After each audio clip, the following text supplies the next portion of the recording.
আজকে দুবাইয়ে আছি, দুবাইয়ের স্ট্রিট দিয়ে হেঁটে যাচ্ছি।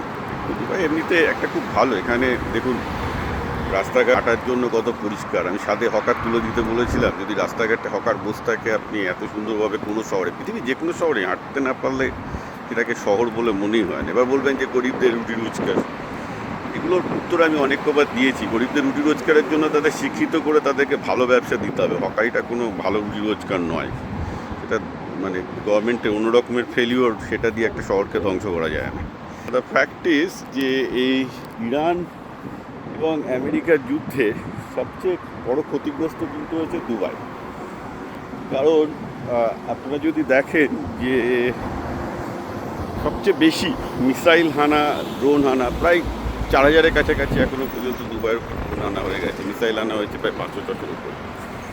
এবং দুবাই যেহেতু মিডল ইস্টের অর্থনীতির নার্ভ সেন্টার ছিল, এটাকে এই শহরটাকে ভাঙার চেষ্টা চলেছে। কিন্তু এই শহর এখন তার নিজস্ব সামনে দেখতেই পাচ্ছেন, গাড়ি ফাড়ি চলছে, এই চলছে, মাজার টাজার আমি ঘুরছি, কোনো অসুবিধা নেই। Everything is looking absolutely fine, bank ট্যাঙ্কও চলছে।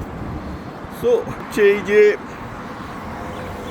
দুবাই যে কনসেপ্টটার ওপর তৈরি হয়েছিল সেটা হচ্ছে এই যে এখানে বিভিন্ন জাতি। আমার দুবাইটাকে এই জন্যে ভালো লাগে, যেখানে হিন্দু, মুসলমান, খ্রিস্টান, পৃথিবীর বিভিন্ন ন্যাশনালিটির যেসব লোকেরা ক্যাপিটালিজমে বিশ্বাস করে, ধনতন্ত্রে বিশ্বাস করে, যারা ইনভেস্টমেন্টে বিশ্বাস করে যে গণতান্ত্রিক পথে একটা সিস্টেমেটিক স্ট্রাকচার পথে ভাট না মেরে আর কি ঠিকঠাক করে একটা উন্নতি সম্ভব, সব এখানে এসেছিলো। যার জন্য দুবাই যারা এক্সপ্যাট্রিয়েট আসে বা ছিল, এটা একটা খুব aggressive community. Dubai real estate থেকে শুরু করে সব কিছুর দামই খুব হু করে বেড়ে যাচ্ছিলো, যদি এখন সেটা ক্র্যাশ করেছে।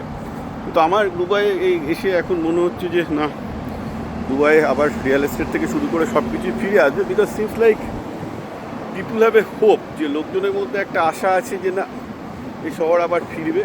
কারণ বেসিক্যালি যেটা আমি দেখতে পাচ্ছি সেটা হচ্ছে এই যে শহরের লোকজন খুবই ভালো, এবং সবচেয়ে বড় কথা, they are trying to find out a way, meaningful way, যে তাদের একটা ভালো দিন আসবে। এবং আমি দেখতে পাচ্ছি এখানকার ইকোনমিক নার্ভ সেন্টার কিন্তু বন্ধ হয়নি। রেস্টুরেন্টগুলোতে লোক কম আছে, হোটেলে লোক কম আছে, কিন্তু লোকজন কাজ চালাচ্ছে। আর একটা মজার ব্যাপার দেখুন, এখানে প্রচণ্ড আওয়াজ শুনতে পাচ্ছেন। এখানে যে আমি হেঁটে যাচ্ছি, আমার ওপরে এয়ার কন্ডিশন ব্লাস্ট করছে, প্রচণ্ড রকমের হাই এয়ার কন্ডিশনের প্লাস্টিকের জন্য নিউজ আসছে আর কি। এনিহাউ, ফ্যাক্ট ইজ একটা শহরের লোকজন হচ্ছে সেই শহরের সবচেয়ে বড় সম্পদ। যতক্ষণ সেই শহরের লোকজন ঠিক আছে, আপনি সেই শহরকে ভাঙতে পারবেন না।